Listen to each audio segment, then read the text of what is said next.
Hi dear students, welcome back to AK Academy once again. So in this particular video we are going to solve the C question from C 4C, right?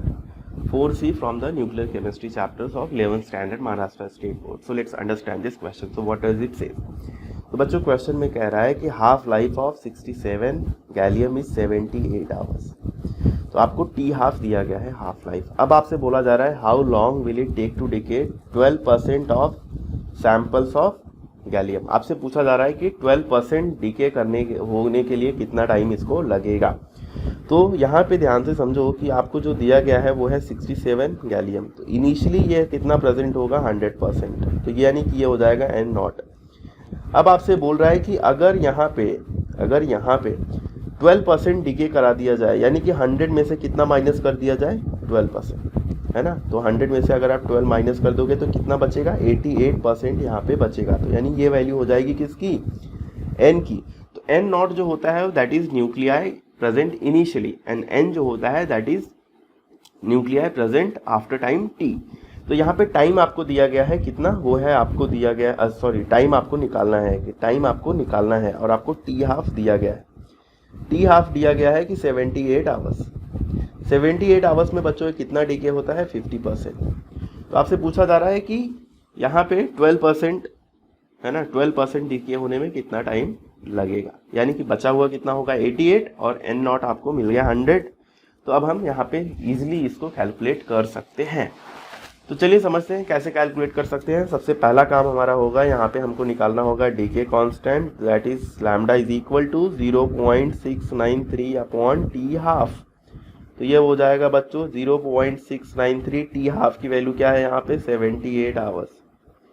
तो 78 hours आप इसको easily log से calculate कर सकते हो. तो जब आप लॉग से इसे कैलकुलेट करेंगे या ऐसे भी कैलकुलेट करेंगे तो ये मिल जाएगा आपको 8.885 इंटू 10⁻³ अपॉन ये आपको मिल जाएगा वैल्यू इतना, है ना, पर आवर.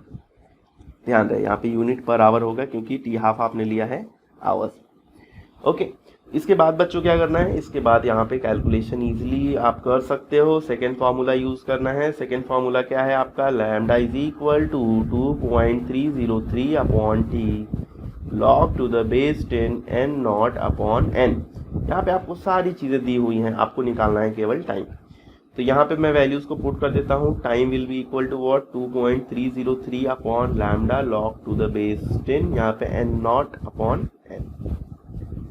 ठीक. तो t will be equal to बच्चों हो जाएगा 2.303 अपॉन यहाँ पे आपको लैम्डा कितना है 8.885 into 10⁻³ log to the base 10, और यहाँ पे बच्चों है n नॉट यानी 100 और n यानी कि 88.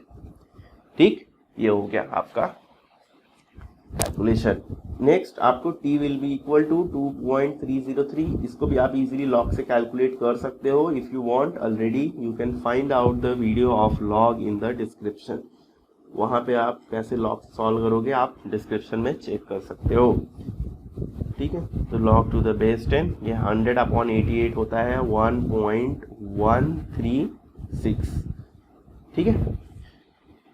ओके.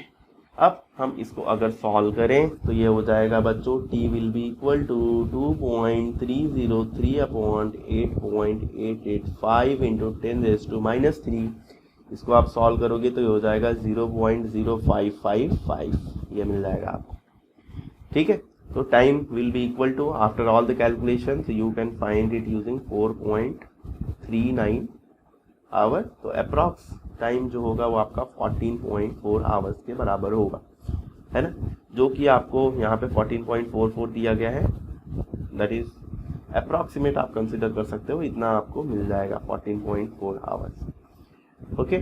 सो आई होप ये चीज़ आपने समझा होगा कि कैसे करना है. अगर आपको चाहिए वीडियो कि कैसे हम लॉग का हेल्प से बना सकते हैं तो definitely I will make one video separately. उसमें A to Z कैलकुलेशन पूरा लॉग के हेल्प से हम करेंगे. ठीक है. और वीडियो अच्छा लगा तो लाइक शेयर एंड सब्सक्राइब, और बाकी कमेंट करके ज़रूर बताइए कि आपको क्या रिक्वायरमेंट है. Thanks for watching.